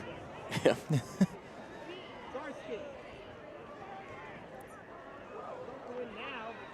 They're going to hand that to Lukoski off the left side. He'll get up over the 35, or excuse me, the 25. They're going to send Zarski in. Diaz will come to the sideline. Yeah, good little run there by Lukoski. Like you said, Wharton making the tackle from behind there, able to drag him down. But now we'll see, like you said, Diaz come to the sideline, Zarski back in there. So we'll see this kind of the same battery in the backfield that we saw on the last drive. Bailey in there at that fullback spot to replace Widener. And it is Zarski. And he does a nice job of following his blockers. He'll pick up the first down out to the 35 before he's dropped from behind by number 59, Nathan Borchard. Yeah, and if not for the tackle by Borchard, there was a lot of green turf in front of Zarski there. There was a lot of open field there for Zarski to take that one. But you're right, Borchard in good pursuit didn't give up on the play, and Zarski having to bounce off of one tackle there, he was able to make the stop. Koski in motion. Marshall will hand it to him. He'll get up over the 40, but there's a flag in the area of holding, so I think this one might come back. While the officials sort that out again, take a second here to remind you, it's 35-7 Red Tornadoes, 1:37 left in the third quarter. In this matchup, this WKMC TV broadcast sponsored by Penelope and Tatum Lesko, who happen to be Dan's niece and nephew. And that's a block in the back, it looked like, against the Red Tornadoes. And if you're not aware, my niece and nephew happen to be Jim's son and daughter. Was that a block in the back, or was that a hold? I thought I saw the block in the back, but I might have just missed it. Sometimes they make the same call, holding. They'll call it with an open hand, which kind of throws you off. But it's 10 yards nevertheless, so it's 1st and 20. In other news, third quarter, the Ironmen have taken off against the Southern Columbia Tigers 42-14. Oh, my in the goodness. third quarter. Yes, after it being 21-14 the last we checked, Jim. Marshalik completes a pass out there to number 1, Chase Belichick, out to the 29. So it's second in some distance. Yeah, Jim, just something else to think about here. You know, we like to keep these streaks going. That, I believe, was the 7th, either the 7th or the 8th completion of the game so far. You know, we've got this stretch. I think we're at 5 currently. Five games. 4. I apologize. This is only the 5th game. We're at 4 straight games of 10 or more completions for the Red Tornadoes. Marshalik's going to try to get number 8 here. He's looking for Belichick. What a catch! Wow! My goodness. The coverage by Zeislov couldn't have been any better, but Belichick just went up and made a play on the ball, so it's 1st and 10 Red Tornadoes, all the way down at the 46-yard line. Yeah, Jim, unfortunately, you know, it's great seeing Marshalik in there making some nice throws, but I would have liked to see the Belichick to Belichick connection at some point tonight, but that's all right. But Matt Belichick, number 2, quarterback, did his job so far. 2 touchdown passes here in less than probably 2 full quarters of play. So that's going to be the end of the third quarter here, as it's, again, here at Panther Stadium on a crisp fall night. It is officially fall now, Dan, I can say that. Yes. But after 3 quarters, it's 35-7 Red Tornadoes.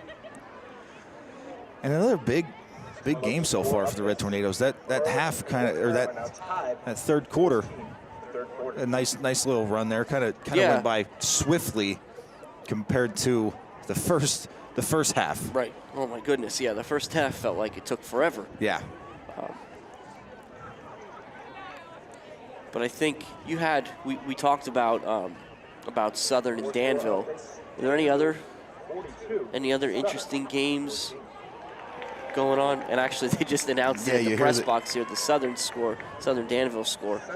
You hear the roar of the crowd. And actually, for the Panthers, this is something that they want to keep an eye on as well, because they were 3-1 in 3rd place in District 4, along with Southern Columbia 3-1 in 4th place. Right. So if the Panthers fall tonight, they also want Southern to fall so they can keep their positioning.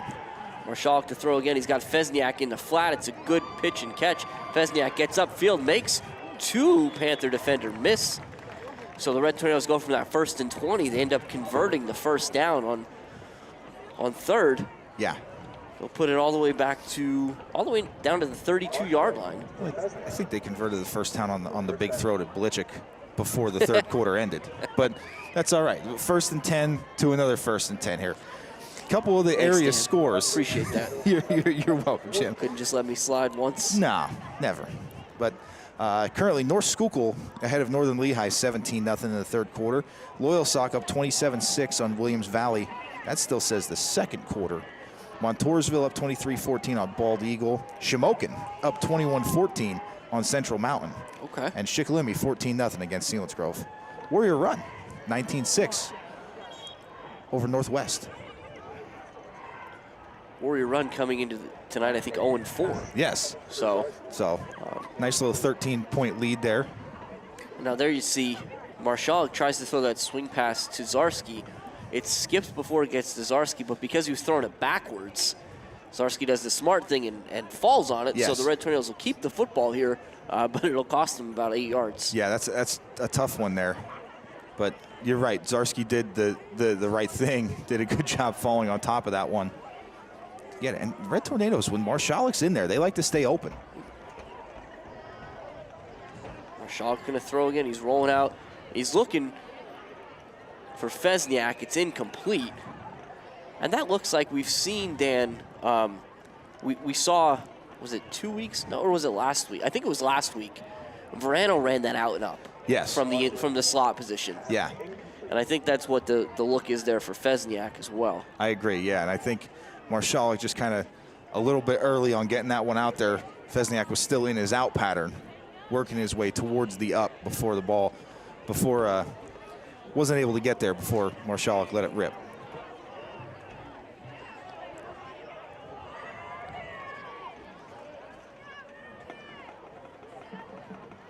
Marshalik to throw again.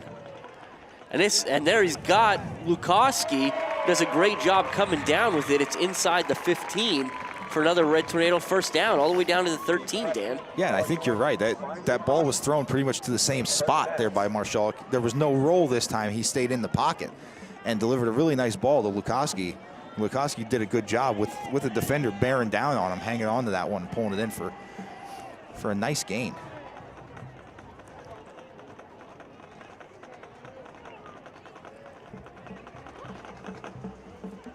$9:10 left in this one, 35-7 Red Tornadoes. With the ball in the red zone inside the 15, 1st and 10. They go back tight. Marshalik hands it to Zarski, who'll be flung down inside the 10 at about the 9. It's going to bring up 2nd and 6. Yeah, we'll see there. There's a good little run there by Zarski. Did a good job feeling his way through and falling forward for an extra yard or two. Again, the Red Tornadoes offense threatening again, just like they did on the other side of the field here in the 3rd quarter. So we'll be looking to the Panthers to try to take the ball away again. That's a snap to the up man, and it's Bailey. But the Panthers have seen that play far too many times tonight. Yeah. And are ready for it. It'll be a loss of about a yard back to the 11. Yeah, Bailey did a good job kind of realizing there was nothing there up the middle. Things were stacked up and tried to bounce it outside. But when he tried to make his move to the outside, he was wrapped up immediately for a loss.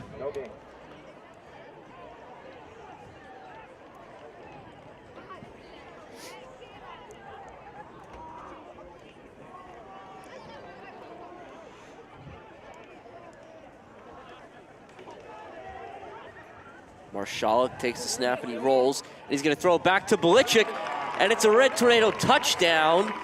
11 yards, excuse me, from Marshalik to Belichick. And Jim, that looked easy. Belichick knew that as long as he reeled that ball in, there was nobody near him for the 6 points there. So he kind of secured the catch and took a look and jogged his way into the end zone for that one. We'll have to ask Jose this week, because I'm always curious. We'll see Shoppy on to kick the extra point here. And the Red Tornadoes have trouble with the snap. That was Tate Adams. Did everything he could to try to salvage that one, but the Panthers do a good job of stopping the Red Tornadoes there, so it'll stay 41-7 with 7:42 left in this one. But Dan, what I was going to say before is kind of be curious to hear from Jose. We're in games like this where we have Spears and we have Belichick and Marshalik.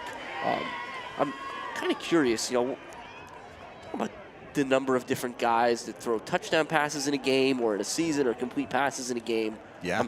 I'm kind of curious. Again, we didn't get any touchdown passes from Spears tonight, but, given what he'd done in the first 4 weeks of the season, the idea of all 3 of them throwing for a touchdown is not unreal. No, absolutely not. And that's I'm curious if that's happened before in Red Tornado history. Yeah, that is something interesting to think about, and that's something we'll have to keep an eye on. Whenever anything interesting or rare happens, Jose's all over it. So if you're thinking about it, I'm sure Jose's thinking about it too.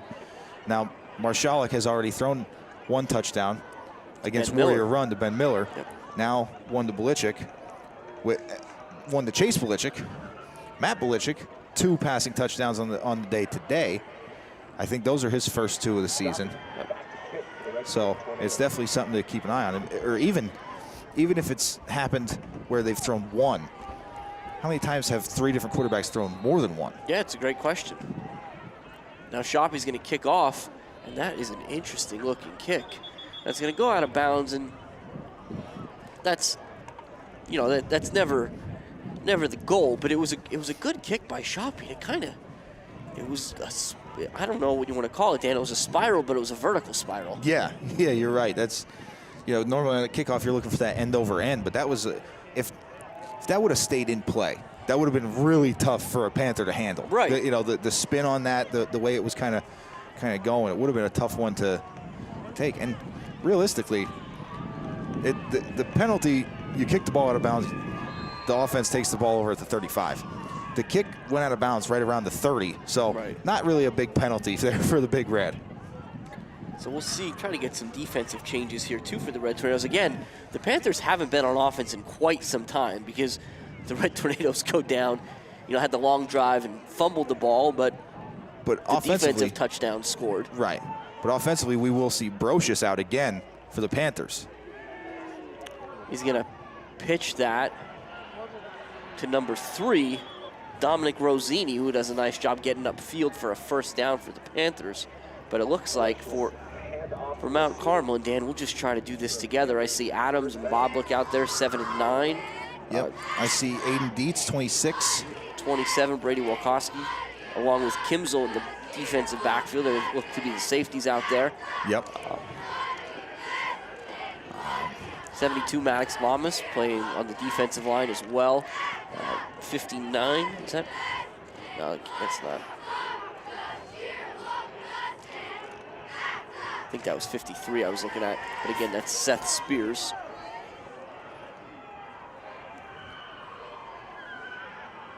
Brocious will keep this one himself. And he's a pretty quick kid as he's run out of bounds by Fesniak. Yeah. And as we see that, we see Bennett Williams, number 21, checking in here. We'll see who he's spelling. And it looks like 17, Fesniak, coming off the field for make way for Bennett Williams. But you're right, we got Maddox Lamas, we've got Logan Erb. And Jim, that is 59. And I'm wondering if that's Gavin Demko, who usually wears 66, and he was Chicatana was wearing his jersey. That's a good point, Dan. We'll have to get that confirmed, but I think that's a fair assessment there to say it's Demko, and he's in there on the tackle along with Erb. Yeah. Yeah, I think we did mention everyone, I think, to this point. We mentioned Wolkowski and Kimzel in the defensive backfield. 3rd and 2 for the Panthers. The ball just inside the 45-yard line. It's 41-7 here, Red Tornadoes, with 5:20 left in the 4th quarter. Brocious off the right side. He's going to get the first down, and he's going to take a stick from Kimzel and be flung forward down to the 40. So 1st and 10 Panthers. Yeah, and again, the way it's looking, Jim, Red Tornadoes are going to move to 5-0 to start off the season. So that's a pretty solid first half. I don't think you can do much better than that. Well, I think you think about the last couple of years with the Red Tornadoes, and especially, they've had success. They've been at the district championship game, I think, 4 out of the last 5 years. Yes, they have. And I feel like it almost became a running joke between us, Dan, that after 5 weeks, the Red Tornadoes are 3-2. Yeah. Right? Yeah. That's the way it'd been for the last few years. Yeah, and unfortunately for the Red Tornadoes, the way that the schedule was made up was it was North Schuylkill and Southern Columbia. Yep. And it's funny, they would start off 3-2, and then they would end the season at 8-2. Right.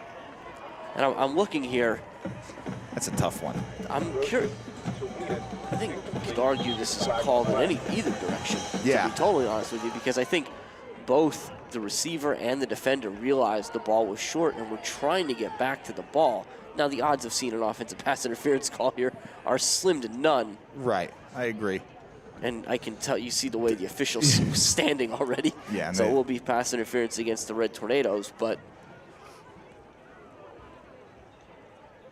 not sold on that. That'll be 15 yards down at the 25. I thought pass interference was 10. I know in the NFL it's a spot foul, or I think it's a spot foul or a 10-yard penalty if it's less. But I've mentioned I've been wrong before. And that was, again, we're operating under the assumption that that's Demko. Yes. So he's fortunately up, walking off under his own power. Yeah, because looking down here on the Red Tornadoes sideline, I am not seeing a 66 anywhere. And I think that was the case. If I remember correctly, I think when we talked to Gavin last week, he mentioned that might be what happens, that he might come out with 59. Yeah. Now, I don't think we saw it last week because I don't think we we did see it last week. Now I'm doubting myself here, Dan.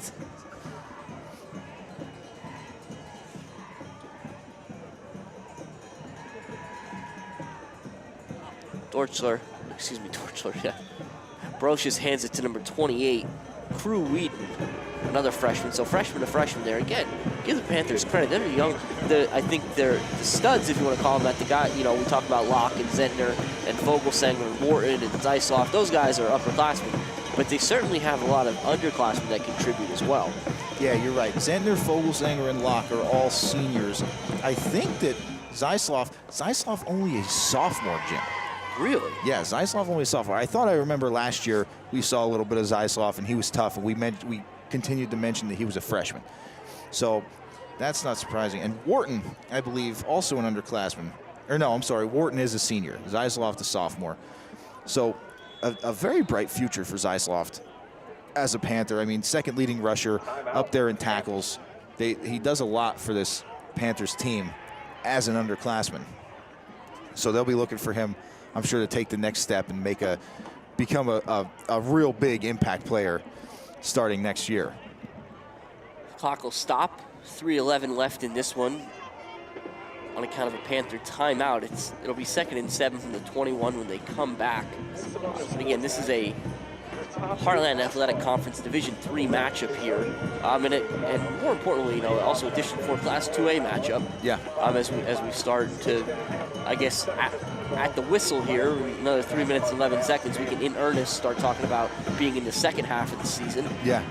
And start to have an interest in how maybe some of these playoff matchups stack up. But again, tonight's broadcast sponsored by Dan's godchildren, Penelope and Tatum Lesko. Yes. And your children. And my children.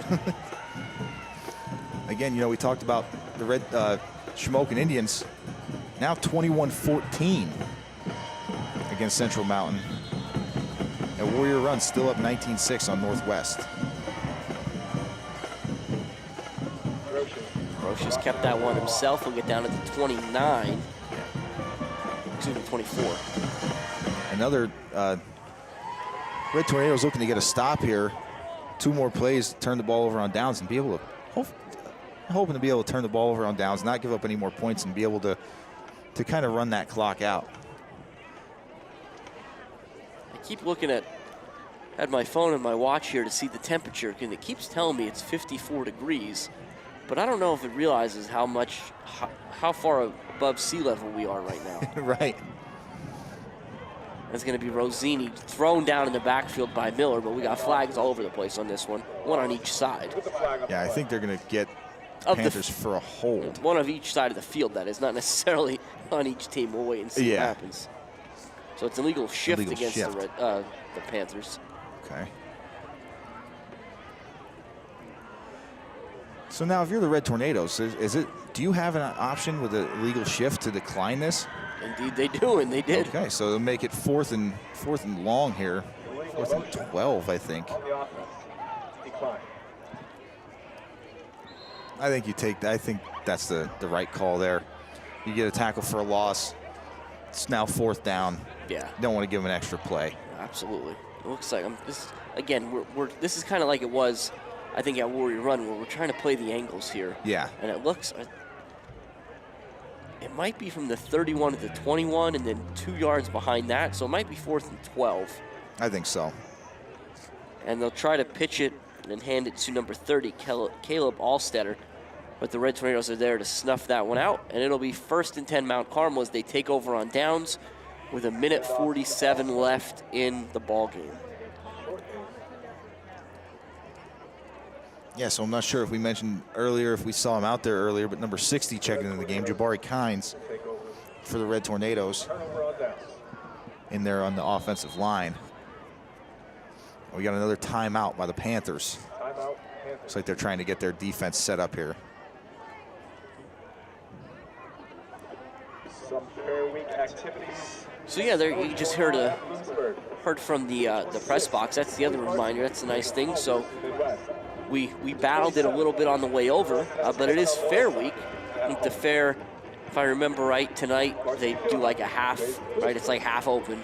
And then tomorrow, I think it opens for good. Yeah, soft opening. Yeah, tonight. soft opening. Soft There you go. That's a good word. Soft opening sounds a lot better than half opening. Half opening's kind of closed. Yeah. Half opening might be, it's like a jar. Yeah. So if you got the time in the next week, make sure, you want to make your way over to the fair. Always a good way to spend an afternoon. I think we're coming over Sunday. See, I like to get there early. I like to get there right when it opens before the crowds hit. Yeah, I think I'll be trying to get there one of my days off this week, Wednesday or Thursday. And Kimzel takes the handoff off the right side. A great run. All the way out to the 47-yard line. That's a gain of about 22. That's a real nice run there by Kimzel. Did a good job. It's I think his first opportunity to carry the ball today. Made it happen there. And for your efforts, go and take a break. let's get him off to the sidelines, and looks like number 42, I think that's Shoppy in there. Or no, I'm sorry, that's 48. The Red Tornadoes. 48.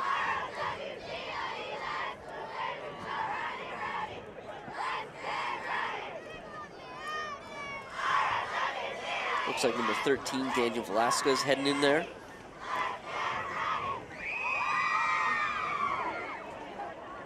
He's going to go in. Urban Avage is going to come out.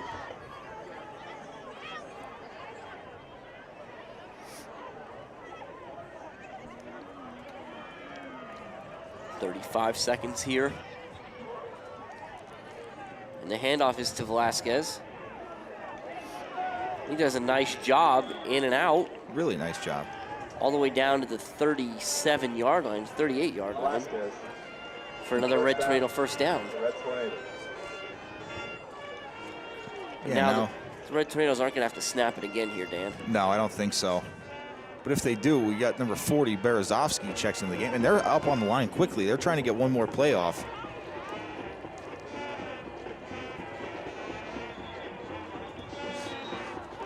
And there's going to be a flag. With 2 seconds left. As we said, you see a lot of new things. It's going to be a false start against the Red Tornadoes. And I think once they wind the clock here, Jim, I think it's gonna put an end to this one, unless they, maybe not. I mean, they're up there quick. And that's going to do it. So the Red Tornadoes tried their best to get another one in there, another snap for these young guys, but no such luck. The clock will hit 0, the buzzer will sound, all of the above. And at the end of the night, the Red Tornadoes are going to move to 5-0 on the season, thanks to a 41-7 victory here over the Bloomsburg Panthers. And just one more update here. Danville now 49-14 over Southern Columbia in the fourth quarter. Ooh. So that's a tough one there for Southern Columbia. But as we await, it looks like Jose's working on stats down there, finishing things up. So we may have those before we close things out. Yeah. So like we talked about here, the Red Tornadoes came in tonight 4-0, moved to 5-0.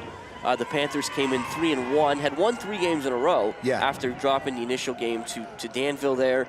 But now, sit 3-2. However, to their credit, said they'll head to Warrior Run next week. They'll be at Warrior Run, while the Red Tornadoes will be home versus Midwest for homecoming. I think, homecoming, right? Yes, absolutely. So it'll be a good night there. A couple takeaways from tonight. Of course, key takeaways. The play of Belichick. Yeah. Certainly something to watch going forward. Again, the 2 touchdown passes, the 2 deep touchdown passes, both 50-plus yards. Yeah, he's not afraid to air it out. No, and of course, Belichick throwing those touchdown passes, due to the injury to Spears. So we'll see. We'll wait and kind of try to get some information as the week goes on to see who might be under center for the Red Tornadoes next week at home versus Midwest. But other than that, I think, again, you had the 2 touchdown passes from Belichick to Verano, one from Belichick to Schultz, one from Belichick to Verano. You had the pass from Marshala to Chase Pulisic, right. Right, and those are kind of the 3 passing touchdowns, the latter touchdowns the Red Tornadoes scored, as early on they had the rushes by Verano, Diaz, and Blessing. The lone score for the Panthers came when Madden Locke returned a fumble, goal line to goal line here. Again, I didn't see exactly where he grabbed it. We kind of talked about that a little bit. But nevertheless, took off 100 yards the other way. And that's one interesting statistic. And, Dan, I think you've got a couple more courtesy of Jose. Yeah, thank you, Jose, for getting these stats to us pretty quickly here. So Red Tornadoes finished the game out 31 carries for 237 yards on the ground, 12 of 15 passing for 216 yards. Goodness. Total of 23 first downs and 41 points to go along with it. It's a good number. Yes, and for the Panthers on the other side of the ball, 32 carries for 94 yards, 3 of 12 passing for 12 yards and 14 first downs for the Panthers. So a tough. I think the Panthers had more yards on that one return touchdown defensively for Locke than they did on the ground all game. So the Red Tornadoes defense did a fantastic job of stopping up this tough 1-2 combo of Zeisloff and Locke. Yeah, it was a great performance by the Red Tornadoes. You know, the 5th in a season so far. But I think it's probably a little chilly tonight. It's getting a little late. Might be a good time for us to kind of wrap this up. So, again, the Red Tornadoes win 41-7, move to 5-0 in the season next week at home versus Midwest. Yep. It's the 883rd victory in the franchise here, the Red Tornadoes, the long storied history. But as far as tonight goes, I'm Jim Lesko. And I'm Dan Lesko. And for Jose Gonzalo, this has been a WKMC TV broadcast. We hope you're with us next week. But thank you for watching, and good night.